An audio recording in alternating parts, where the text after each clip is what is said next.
Hey everybody, my name is Daniel, and this is why I gave The Farewell an A+. The Farewell is written and directed by Lulu Wang, and it's about Billi, a woman who learns that her grandmother is dying of terminal cancer. But the kicker is that the family's chosen not to tell the grandma.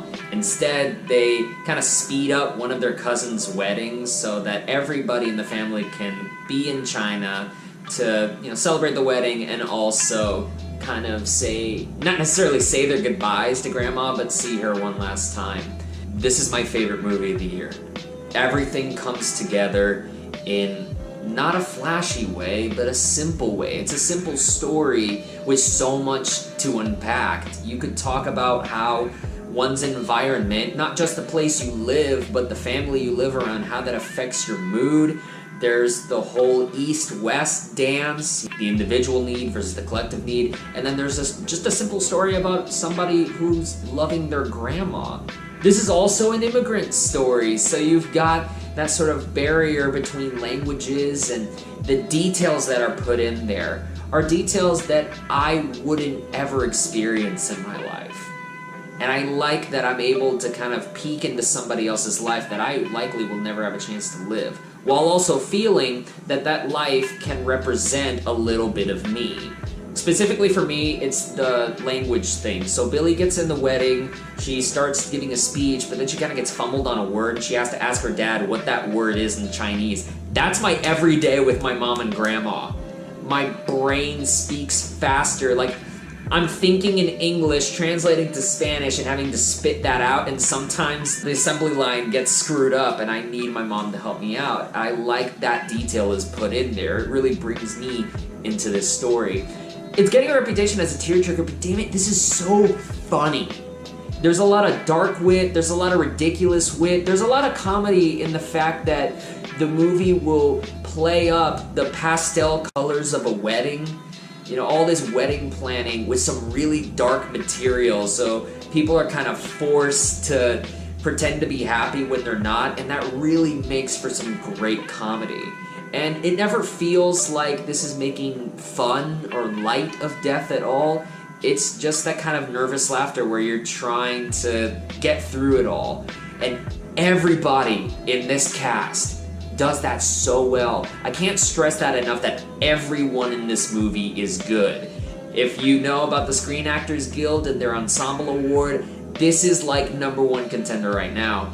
Awkwafina, who's normally a comedian, just puts so much emotion in the quiet moments. And you know exactly what she's feeling at that time. And I'm pretty sure that's a good dance between Lulu Wang and her building this character. She's funny, she's emotional, she's so tender and vulnerable and just feels like me, It feels like somebody who is constantly living in two worlds, two cultures, and doesn't quite have a grasp on both, and is not even sure if she needs to have a grasp on both, to be honest.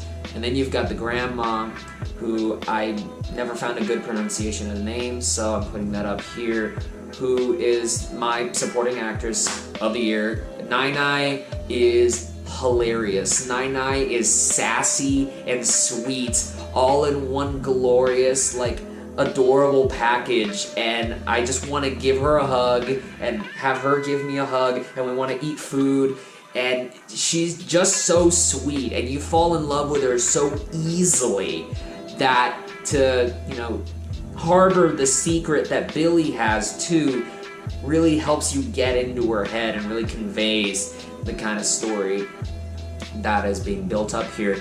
I love that this movie is one where you get to consistently learn about the characters. It's not that you get an info dump in the first 30 and then just go from there. You're constantly picking little things in the background and learning about characters that you haven't really had a lot of time with. So by the end of the movie, I feel like I've got a complete picture of what being in this family is like.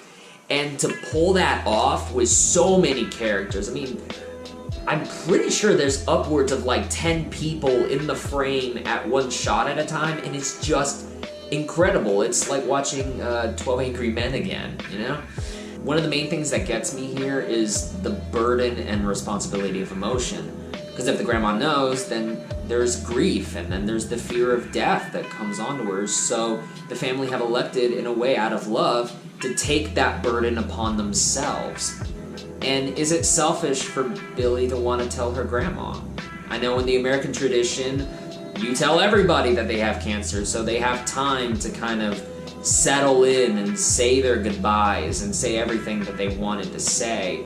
But should we designate a time for that, or should we kind of spread that out as a longer period of life? Should we be more appreciative towards someone in their normal state of being? You know, how does that fear affect our state of mind? And I like that no matter how you go through the movie, the environment is always changing someone's mindset, whether it be the traditions they've accepted that may be helping or hurting them, whether it be the actual literal environment, all these pastel colors contrasted with the way someone feels inside. I love that every single second in this movie seems to be ebbing and flowing and battling those two concepts of restraint out of love and that explosion also out of love, partially out of selfishness. There's so much going on in a story that you can really explain to someone pretty simply.